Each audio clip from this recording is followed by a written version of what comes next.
दोस्तों महाभारत में आपने सिर्फ चक्रव्यूह का ही नाम सुना होगा, लेकिन महाभारत के युद्ध में कई प्रकार के व्यूह रचनाओं का उल्लेख मिलता है। आसमान से देखने पर यह व्यूह रचना दिखाई देती है। जैसे क्रॉच व्यूह है तो आसमान से देखने पर क्रॉच पक्षी की तरह सैनिक दिखाई देती है।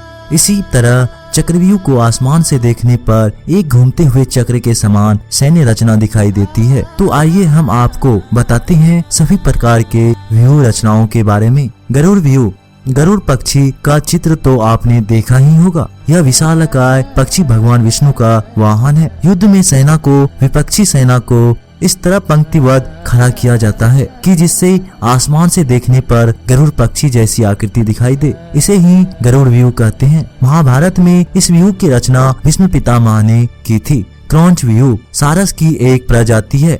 इस व्यूह की आकार इसी पक्षी की तरह होता है। महाभारत में इस व्यूह की रचना युधिष्ठिर ने की थी।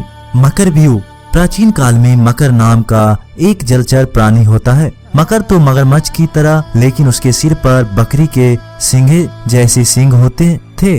मृग और सांप जैसा शरीर, मछली और ऊंट जैसी पूंछ और पैंथर जैसे पैर भी होते थे। वैदिक साहित्य में अक्सर त्रिविंगला और मकर का साथ साथ चित्र होता है, लेकिन संभवतः यहाँ व्यूह रचना से तात्पर्य मकर से जुड़ा है। महाभारत में इस व्यूह की रचना कौरवों ने की थी।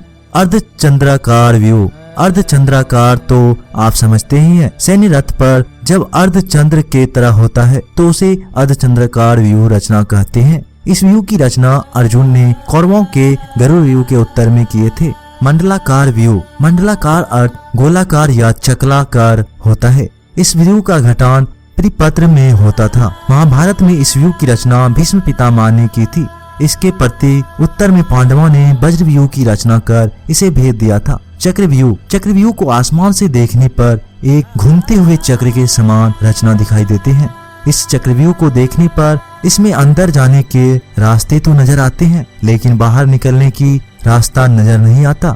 आपने स्पाइरल देखा होगा, बस उसी तरह का यह होता है।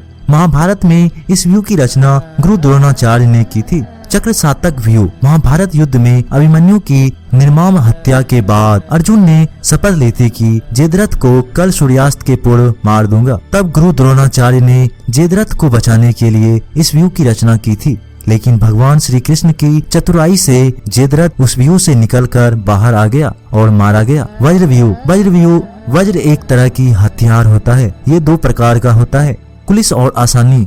इसके ऊपर के 3 भाग तिरछे टेढ़े बने होते हैं। बीच का हिस्सा पतला होता है, पर हाँ ये बहुत वजनदार होता है। इसका आकार देखने में इंद्रदेव के वज्र जैसा होता है। महाभारत में इस व्यूह की रचना अर्जुन ने की थी। और्मी व्यूह, पांडव के वज्र व्यूह के उत्तर में भीष्म ने और्मी व्यूह की रचना की थी। उस व्यूह में पूरी सेना समुद्र के समान सजाई जाती है। जिस प्रकार समुद्र में लहरें दिखाई देती है, ठीक उसी आकार में कौरव सेना ने पांडवों पर आक्रमण किया था। श्रृंगटका व्यूह, कौरवों के और्मी व्यूह के प्रत्युत्तर में अर्जुन ने श्रृंगटका व्यूह की रचना की थी। ये व्यूह एक भवन के समान दिखाई देता है। संभवतः इसे ही 3 शिखरों वाला व्यूह कहते थे। इसके अलावे सरनोत्थो, भद्र और सुपर्ण व्यूह का उल्लेख भी मिलता है। दोस्तों आपको इस चक्र व्यूह के बारे में क्या कहना है, हमें कमेंट बॉक्स में जरूर बताइएगा।